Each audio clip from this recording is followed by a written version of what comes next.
What I'd like to focus on this morning is really the challenges that we face in terms of erosion here in northeastern Minnesota. Some of which are unique to our part of the state, some are not, but I want to review a lot of those items for your benefit. And again, as Ben has shared, I work both for University of Minnesota Extension as well as the Soil and Water District, and then up until last year, I also worked in Cook County. So a lot of my experiences are going to be based in the tip of the arrowhead in both Cook and Lake County. And again, in my opinion, probably the best place to live in Minnesota just for its beauty and recreational opportunities. And of course, others feel the same way because we're such a destination for tourists and people that love to visit this area. This happens to be an aerial view of Split Rock Lighthouse. And again, many of you are familiar with it probably on the ground, but what it does is it really shows that rugged, pristine beauty of our area. And it also shows what most people think the shoreline of Lake Superior is like, and that is all bedrock, cliffs, very hard, kind of impervious surfaces that really are resistant to erosion. And as you'll see today, that we actually have a much greater variety of shoreline than just the cliffs that really bring so much attention to our area. We also have a lot of other things that draw people here. Of course, obviously the beautiful streams that we have and the recreational opportunities that people come for as well, such as fishing. How many of you like to fish? Okay. Erosion does have an impact on fishing. We may touch on that a little bit later today, but that's one thing that I enjoy as well, and these just happen to be 3 of our 4 boys, so I had to get them into the presentation as well. Now, this morning, really the focus is I want to share really some of the challenges that we have in working with the environment and working with development, because they're both going to be occurring. The natural environment is here. We want to work with it, not cause problems, but at the same time recognize that people are really developing a niche here as well. So how can we do that and coexist? That's really going to be the focus here. And of course, one of the things that we have as well, we have to take into account the needs of the environment. And for a lot of us, that it's embodied by wildlife and the things that we can see. And so that's really important to us. But we also have to factor in people. And these rugged-looking characters are actually 3 supervisors for the Soil and Water District up in Cook County, 2 of which have stepped down. But these are some real pioneers in conservation in this area. These are folks that are just passionate about doing good things to protect water quality and really stop and lessen the effects of erosion. So they're good folks. But again, despite a lot of the beauty we have up and down the shore, we also have some areas that really have significant problems. And one of them is a lot of the shoreline is really that really nice red clay that we all know and love. This happens to be Joe Mecklin, one of our local contractors, looking at a site just west of here on Roy LeBounty's property. And it shows the massive amounts of erosion that we have. So you can see the huge amount of sediment load that once it gets eroded away from the shore and into the lake can cause some issues.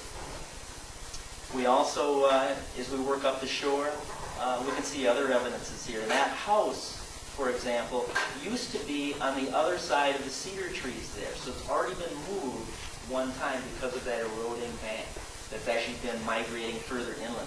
This one happens to be in the Castle Danger area. And real quick question, I probably don't need these lights, if that'll help people to see the slides. Okay, can everyone see them okay with the lighting situation? Okay. We also had to move sections of Highway 61 due to erosion. This one, again, happens to be in the Split Rock area, but there are other really good examples up in the Hovland and Colville areas as well, where Highway 61 has had to be moved in for safety reasons. The lake has also had impacts, this is up in the Grand Marais area, on dwellings. This happens to be a garage, and literally that shoreline is eroded right up to within 1 foot of the foundation of that dwelling. Now, what was interesting, and this was taken quite a few years ago, but the far end of that, there actually was an apartment, and that was being rented at the time. So I'm not sure how many sleepless nights there might have been for those apartment dwellers when there were big storms, but again, pretty unique. 200 feet down the shore, the same landowner, this was his home, and he was set back a little bit further. He was 15 to 20 feet back. But what was interesting about this is you look at the base of that slope, or the toe of that slope, it's actually rotten rock, or actually small fractured rock that through freeze and thaw in natural geology is actually just starting to break apart.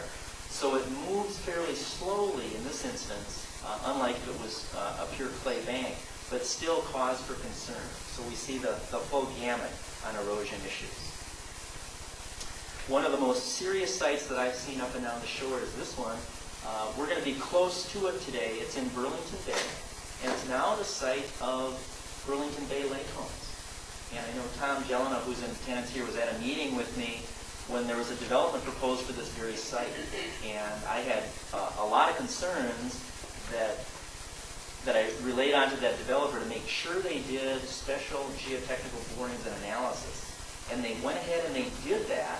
And fortunately they did it because they actually changed the design of their footings. Because again, what this was layers of clay and silt, and when you had water moving laterally that came out to the face of it, it would make it wet, which would make it heavier, and also make it lubricated so it would slide that much easier. And literally, under the right moisture conditions, it was almost like molten lava that would actually move down that slope. And it's the only site I've seen quite like it up and down the shore in my travels. And again, they did a real good job in terms of that geotechnical analysis, and those buildings, to my knowledge, are solid at this point. So that's a good thing. We also see some stream bank issues that not only affect a lot of sediment going into the stream and eventually into Lake Superior, but also setting up some public safety issues. Who'd like to take the final step off that stairway? Not too many of you. We also have some highway situations where you have erosion that's literally threatening public safety. This one happens to be in the town site of Knife River, and it's one that we worked with the Lake County Highway Department on to actually correct it. But again, very, very common in this part of the state. Now, during the presentation, like I said this morning, I want to focus on a few things. One is I want to share a sampling of the resources that we have here, and actually probably the reason a lot of us live here. We want to protect those. I also want to talk about some people up here, and not necessarily individually, but really kind of that character of folks up here and decisions and values, because that's such an important part of how we get our work done and how we are able to work with people, as well as some of the challenges that people face. Then I want to talk about some recent land use changes and talk about how that's impacting future development and what that might mean for us in terms of future decisions that we'll make. Then I'll touch briefly on our climate, which can be unique up here in northeastern Minnesota.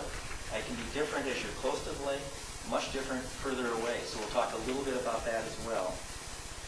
And then I do want to highlight some of our project successes as well, because we're going to be talking about some needs here, but I also want to focus and say that, boy, a lot of good things, fortunately, have been able to be completed with a lot of partners, I might add. So I want to touch on those. Then I want to share some innovations, some things that I've seen that I think make good sense up and down the shore. And then we'll close with some helpful hints. Okay. So, of course, in terms of our natural resources, we are so blessed to be on Lake Superior, which is the largest freshwater in the lake. But also, we have between Lake and Cook County, we have about 1,700 lakes. And many of these are in the Boundary Waters Canoe area, so you've got a fairly pristine base. And, of course, the common goal